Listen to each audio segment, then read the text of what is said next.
नाज़िम में पासे मां खे ॿुधाईंदा हलूं त घोटकी में बि सकाफ़ती ॾियारे ते शानदार रैलियूं कढियूं वयूं ऐं मेड़ाका कोठाए सिंध मड़ खे भेटा पेश कई वई। रिपोर्ट करे रहियो आहे मुश्ताक लिगारी।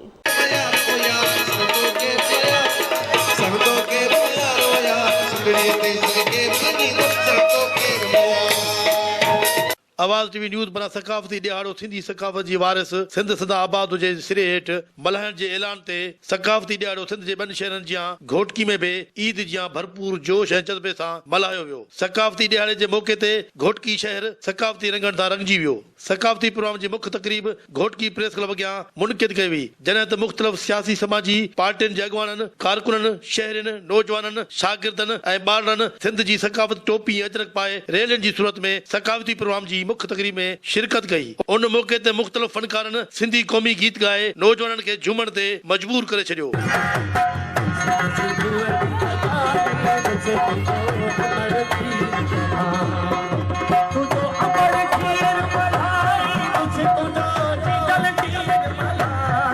जॾहिं त उन मौके ते शरीक माण्हुनि आवाज़ टीवी न्यूज़ सां ॻाल्हाईंदे चयो त असांजी जेकी हिकिड़ी सदियुनि खां हिकिड़ी सकाफ़त आहे उहा असांजे हिन नौजवाननि तव्हां ॾिसो था नंढड़ा नंढड़ा अॼु हुनखे अजरक टोपियूं ॾिसी करे दिलि ख़ुशि थिए थी पई त इहे जेके आहिनि असांजी सकाफ़त खे अॻिते हली करे फॉलो कंदा। असां सिंधियुनि लाइ इलाही फ़ख्र जो ॾींहुं आहे सिंधी कल्चर डे ते।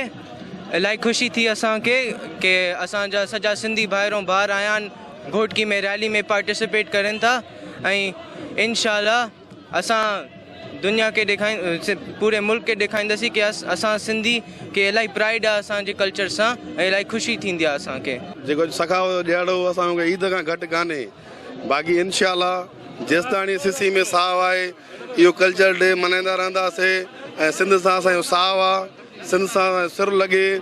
जेके सिंध खे टोड़नि था उन्हनि लाइ हिकिड़ो असांखे सबूत आहे त ॾिसो तव्हां सिंध खे टोड़णु चाहियो था, कराची सिंध आहे, सिंध रहंदी।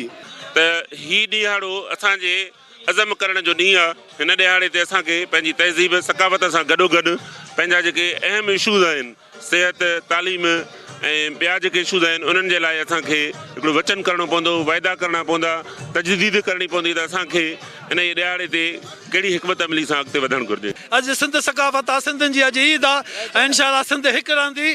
जेको बि सिंध विरहण जी ॻाल्हि कंदो पादर खाईंदो सिंध जे ख़िलाफ़ु हिकु आङुर बि निकिती त असां उहो हथु कपे छॾींदासीं। हीउ तमामु जेको असांजो प्रोग्राम आहे बहितरीनु प्रोग्राम आहे सकाफ़त जो इहो हुजणु खपे ऐं गवर्नमेंट सिंध बि असांखे इजाज़त ॾिनी हिन दफ़े उहा SOP ते अमल कयो पर इहो ॾींहुं भरे मल्हायो। आवाज़ टी हाणे जेको अजरक टोपी जो प्रोग्राम मल्हायो आहे वॾी सघ आहे। नौजवाननि खे सियासत में भरपूर किरदारु अदा करणु घुरिजे जीअं असां पंहिंजी सिंध जी मालिकी करे सघूं, माण्हुनि जे मसइलनि खे पंहिंजो मसइलो सम्झी उनखे उजागर करियूं, उनखे हल करण जी जिदोजहद लाइ पाण पुरज़म थी मुतहिद थी ऐं मुनज़िम तरीक़े सां पंहिंजी सिंध जी मालिकी करियूं त जीअं असांजो ईंदड़ नस्ल जेको आहे उहो बुख बेरोज़गारी ऐं बदहाली खां बची सघे। अॼु असांजी क़ौमी ईद आहे, उनखे असां 6 डिसंबर खे क़ौमी ईद जे तौर ते मल्हाए रहिया आहियूं ऐं तव्हां हर पासे ॾिसो सॼी दुनिया में ॾिसो अॼु सिंधी माण्हुनि जेको आहे पंहिंजो पाण मल्हायो आहे। असां आवाज़ टीवी ऐं उनजी सॼी टीम खे मुबारकबाद पेश कयूं था। सकाफ़ती ॾियारो वॾे जोश ऐं जज़्बे सां मल्हाए रहिया आहियूं।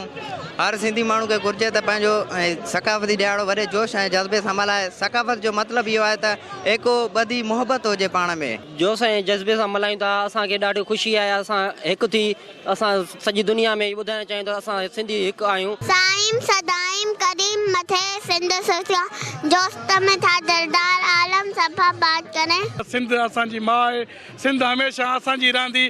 जेको सिंध ते हथु खणंदो उनजा असां तारा कढंदासीं। जॾहिं त सकाफ़ती ॾियारे जे मौके ते आदरपुर, कादरपुर, खुआरा, महेसरो, मामदपुर, माथेलो, मूमल जी माड़ी समेत घोटकी जे ॿियनि नंढनि वॾनि शहरनि ऐं ॻोठनि खां बेसकाफ़ती रैलियूं कढियूं हुयूं। कैमरामैन फरीद मलिक सां गॾु मुश्ताक शाही लिगारी, आवाज़ टीवी न्यूज़।